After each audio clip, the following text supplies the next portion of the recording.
Hey everyone, and Happy New Year, and thanks for tuning in. Thought it'd be kind of fun to look at some of the projects that got done last year. So let's start with the first one. First project from last year was the white oak writing desk. I built it out of Baltic birch plywood. I used Baltic birch plywood because I wanted the desk to be very heavy and substantial, and Baltic birch plywood holds a screw really well. I used a peel and stick veneer on this project. It's white oak, and I wouldn't use peel and stick again. I just don't feel like it has the same adhesion as a contact cement. I haven't had a problem with it, but it was just one of those things. It was kind of a takeaway from that project. One of the things I'm really happy with on this project, are a few of them, were the drawer front, or the drawer fronts. It's one board, so the grain is continuous. It's a very heavily figured piece of white oak. I really like the drawer pulls, very simple, but I think work for the project. And then as a detail, and I think it's these little details that make things special, was to picture frame the bottom of the desk with walnut and then paint the inside of the desk white.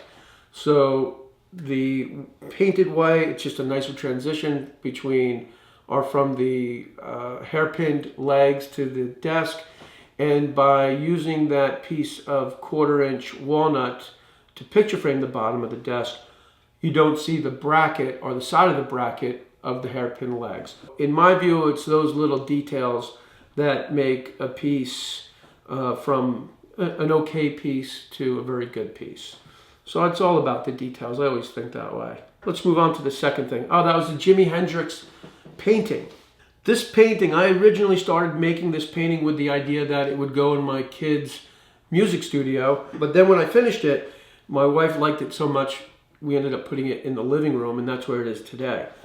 The painting is made of steel. I bought the steel at one of the box stores and simply cut it with a cutting wheel and my grinder.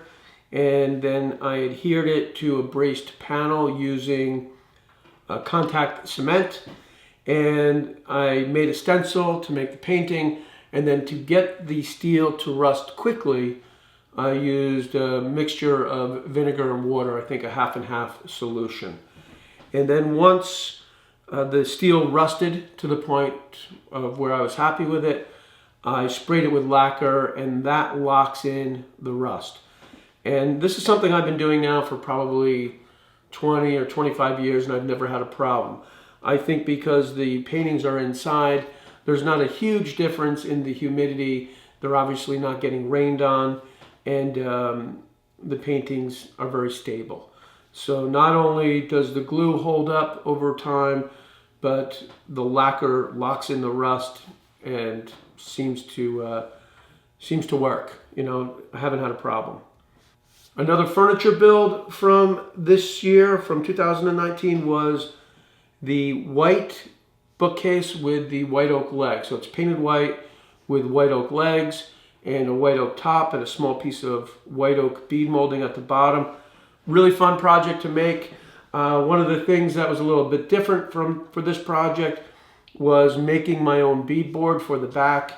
I didn't want to buy a full sheet of beadboard, so I used a piece of 1/2 inch MDF and cut some grooves on it with a table saw, and then used my hand plane to shape the beadboard. And that worked out really well. There is a video, I think, on my channel on how I made that beadboard. And all in all, I'm really happy with this project. The legs are heavily figured, 1/4 sawn white oak, and a lot of molding detail in this project. A fun project to build. I think a few people have built it, and I saw, or versions of it, and I saw at least 1 or 2 on Instagram. So a big project for me this year was working on the barn. The barn has been in need of work for a long time now, and I just couldn't put it off any longer. So finally got that done, and that was a big project and sucked up a lot of my time, especially this spring. After doing the repairs to the barn, I painted the barn. For years, the barn has been Benjamin Moore Heritage Red with white trim, and this year I painted the entire barn, including the trim, Benjamin Moore's Country Redwood. And I really like the way it looks. I think it sits down a little bit more. I'm just very happy with it. I like that color. A few people have asked me, and I've mentioned it on Instagram, but if you were wondering, it's Benjamin Moore's Country Redwood. Another furniture build this year was the glass top end table. And this was kind of a proof of concept piece because I wasn't sure if I was going to like the design, so I used Douglas fir. I happen to really like the design, and I'll probably make a version of this table again, whether maybe I'll make it a little bit taller and it will become an entrance table. Maybe I'll make slight changes and I can have an entrance table with two end tables. But I like the design, I like the sculptural elements. The wood selection, like I said, I used Douglas fir because it was kind of a proof of concept. But next time I'll probably use either, I think walnut or babinga. I think that either of those wood choices would look really nice. So that's something I'm definitely hoping to do in 2020. This year I had the opportunity to meet, hang out, and become friends with Gary and Anthony of the Real Antique Wood Mill. They've got an operation here in Irvington, New Jersey. They take down barns and old buildings and then mill the wood into reclaimed wood. Really cool people. Great opportunity to hang out with them on the job site. I actually would have liked to have done some work. I was too busy doing the camera work to actually get involved in the demolition, but it was cool just to be there, and I got to get up in the basket with Anthony as they were cutting the rafters away of this old barn. I know a lot of people hate to see an old barn like that come down, including myself and including Anthony and Gary. But as Anthony explains in the video, you can only have so many museums, and if they weren't doing what they do by turning this old wood into reclaimed lumber, then that wood would just go into the landfill. So it's great to see that wood be used again. I just think there's an amazing character in the reclaimed wood. If you didn't follow along, this barn was made primarily out of chestnut and white oak. So beautiful, beautiful wood, and I ended up building a piece, and we'll get to that in a little bit. A very simple project this year, but one that I've wanted to do for a long time, is the hose holder. And I think a lot of other people out there probably wanted to build one too, because it did very well. I think it got almost 350 or maybe even more, 350,000 views on YouTube, and a few people have built them and posted them on Instagram. And just one of those simple things. I built it with Ipe that was kind of kicking around the shop here for a few years. The fasteners are stainless steel. Simple project, but it's one of those things that it's just satisfying because you wrap the hose up, and then there's a little area where you can hang the hose nozzle, and those little things are kind of things that make me happy. So that's a fun project, and I think it looks really good. I'm really happy to have that out in the barn, and I'll probably make a few for the house. A furniture build this year that was a lot of fun. A friend of mine, Mike, asked me if I would build a George Nakashima table. He showed me a picture of it, and basically from that picture I figured it out along the way, and I'm really happy with the way it turned out. The big challenge there was to make the joint between the cross brace for the bottom and the top strong enough where it connects to the center support. And I ended up using a lap joint, and then I reinforced the lap joint with a 7/8 of an inch dowel that goes 6 inches into the main support. So it goes through the cross brace and then into the support, and it's glued in there with epoxy. But really happy with the way that piece turned out. And if you're not familiar with George Nakashima, definitely do a Google search. I'm sure you'll get a lot of inspiration from all of his different furniture designs. He was a furniture builder, I believe in New Hope, Pennsylvania. And I think that his daughter still runs the furniture shop. I think George Nakashima passed away a few years ago, but the furniture lives on, so that's nice. This was just a simple project, but something that I needed. So it's one of those things I really like to make, and that's the ramp to get our lawnmower ramp to get my lawnmower in and out of the shed. One of the questions that I would get, a few people thought it was a good idea, some people thought it was a bad idea, or overkill, was why fill the space underneath the decking with 3/4 inch bluestone. I like to do that because it doesn't give an animal an opportunity to create a home underneath that deck. So I think I picked up that bluestone. I just went to the landscape supply place where I live here in New Jersey with a few empty garbage cans, filled them up, and I think it was like $6. So the effort was more than the actual cost.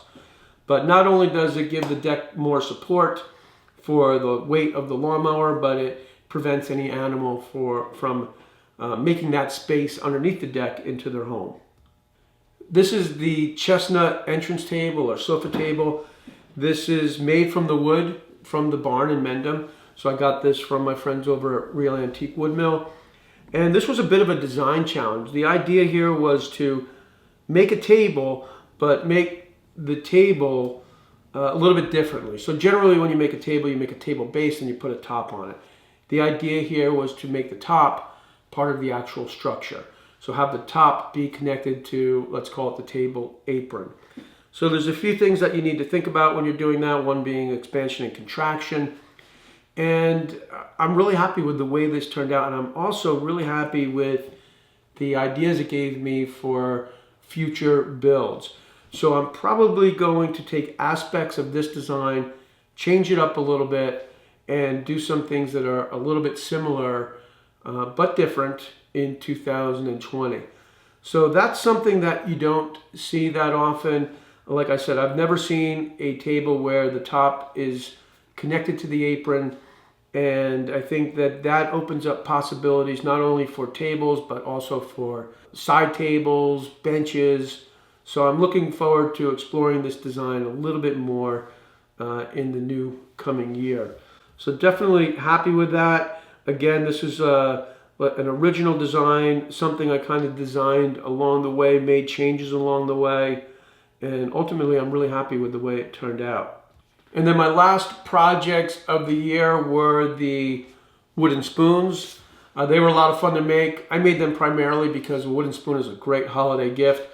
Generally, everybody wants a wooden spoon. They don't take up a lot of space, and they're fun to make. So I made a few of those, and then after making the wooden spoons, I made the cutting board with the carved vessels.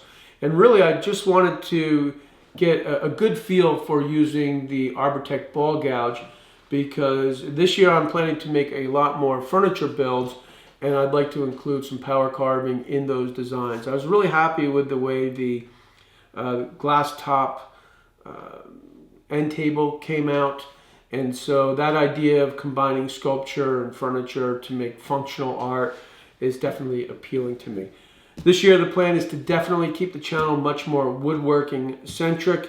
I like to do a lot of other types of videos, but I'll put those on my second channel, Shop Talk. And I'm hoping to get maybe 7 to 9 fine furniture builds done in 2020. I just think that would look great to have a portfolio of furniture builds. And then of course there's a lot of projects to do in the shop here to make this place a lot more productive. The inside of the shop here is only about 15 by 25, so every inch of space really counts. So I'll be starting off with the lathe cart, storage cabinet, charging station. That piece, the drawers are made. I'm putting it all together probably next week, and that will be the first project for 2020. So I hope that you'll tune in for that, and I'll see you then.